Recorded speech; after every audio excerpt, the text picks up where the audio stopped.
Well, you must not be doing very well because I can't hear you. How you doing? Much better, thank you. Well, she kind of stole my first line because I was going to say I'm Doc and I live over there in Crossroads. Crossroads is a rent-subsidized housing complex, primarily for people who were homeless. I'm going to say a few words about how homelessness, the demonization of immigrants, poverty, and the war have all become part of a worldwide human tragedy playing out in front of our very eyes, though few of us see it. I'll start this tragic story with our currently elected officials. These officials have become drunk on power and money. They have become far more concerned with enriching themselves through the use of political and religious ideology than they are with the fate of people like you and me. They have become deaf to the cries for help from all of us who are suffering from the scourge of violence, persecution, discrimination, and poverty. The next part of this tragic story is about homelessness itself. No one chooses to be homeless. I define homelessness as loss. The loss of a job, the loss of a car and telephone, the loss of health insurance, the loss of mental and physical health, the loss of a safe place to sleep, the loss of friends and family, the parent's loss of a child, and the child's loss of a mother and father. And appallingly often, the loss of one's very freedom due to incarceration. Homelessness, in short, is often the loss of hope itself. As a person descends into homelessness, often everything we love is ripped away from our very souls, one excruciating piece at a time. Everything we've ever owned is lost. Every picture, book, memento, letter, and document, even our clothes, are taken from us. Our entire world has to fit into a bag that we have no choice but to carry with us on our backs every place we go, 24 hours a day. We have to endure the angry stares on the bus from those who are mad that our packs are taking up too much space, but we can never put it down because we're terrified that it might be stolen. We even have to sleep with it out of that fear. Can you imagine what it's like? Can you imagine losing so much that all you have left is what you carry on your back? Then with it on your back, you must walk the city all day in search of warmth, food, safety, and shelter. Can you imagine losing friends, becoming estranged from your family, and having your children taken away from you? Can you imagine living every second of the day with hunger or the threat of violence or even rape?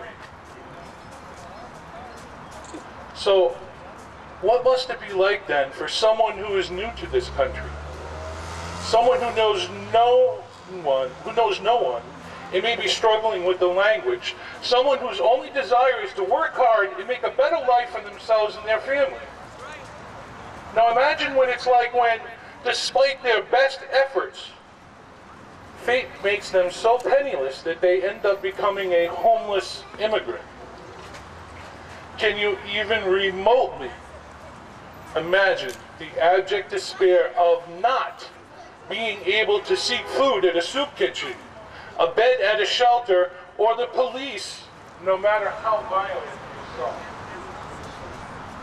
All because the full combined powers of the state of Rhode Island and the United States of America is intentionally so terrifying that a person will endure almost unimaginable misery just to avoid the ice agents.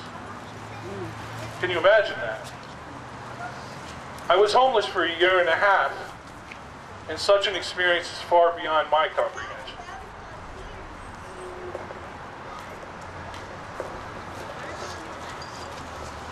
Homelessness is an absolutely solvable problem for a mere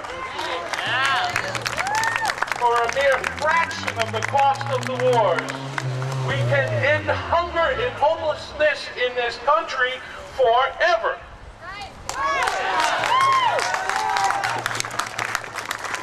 But instead our leaders have used that money to invade a country that was literally no threat to us. They used that money to kill hundreds of thousands, if not millions of Iraqis and Afghanis. They've used that money to maim and kill tens of thousands of young men and women soldiers from around the world whose only crime was to trust in their leaders. And as if our leaders hadn't brought enough death and destruction with their wars, they greedily implemented nonsensical financial policies that have destroyed economies all over the globe. Can someone please tell me, how are these not crimes against humanity?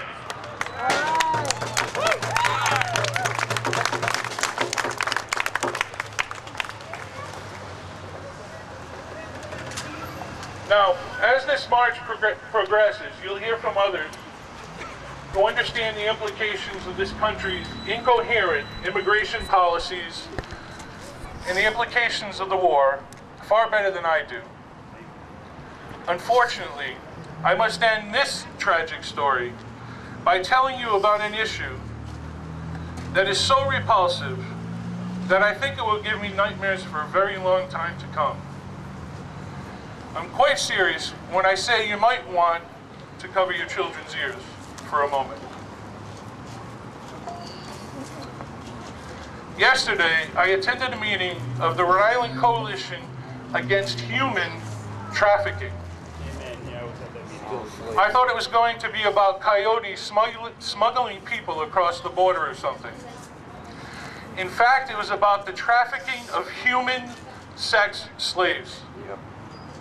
From South America, Asia, India, and places around the world, they are either sold by their own families or simply deceived, then smuggled into this country and into this city for the express purpose of living out their tortured lives in these brothels as human sexual slaves.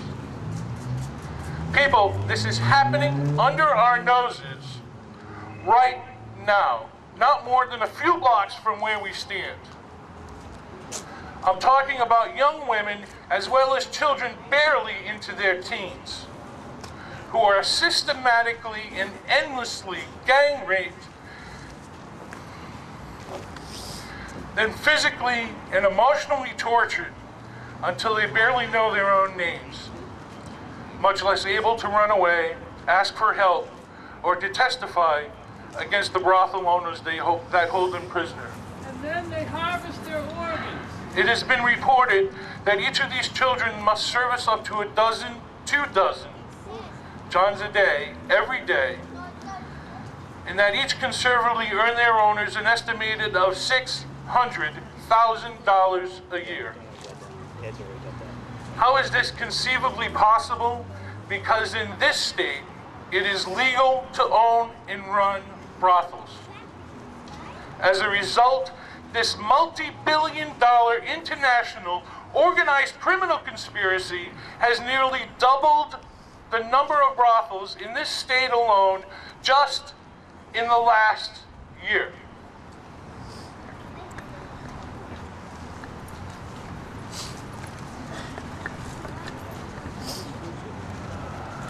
Please listen to what I'm about to tell you. At 2 p.m. on Saturday, October 25th, at Grace Church on Westminster Street, there will be a rally and a walk to raise awareness of the sexual trafficking issues in Rhode Island. Since this affects us all in very direct ways, please go to the rally on the 25th and look up RICAT on the web. That's the Rhode Island Coalition Against Human Trafficking. I am begging you to find out why all of our communities are being threatened and how to help these child sex slaves who are right next door to us.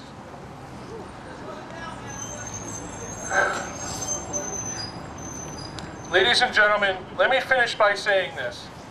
Let me finish by saying this is what happens when immigrants are demonized, when poverty and homelessness are epidemic, and when out-of-control lunatics manipulate a country into war.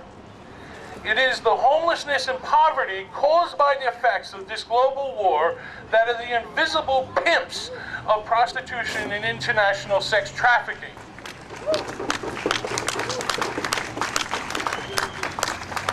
And with the governor maliciously terrorizing the state's immigrant community, is there any doubt as to why he has purposely done nothing about the crimes against humanity that he knows for a fact are happening a few steps from his door?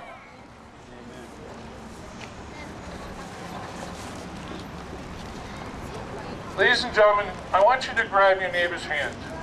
I want you to grab the hands of the people around you, the strangers around you, the friends around you.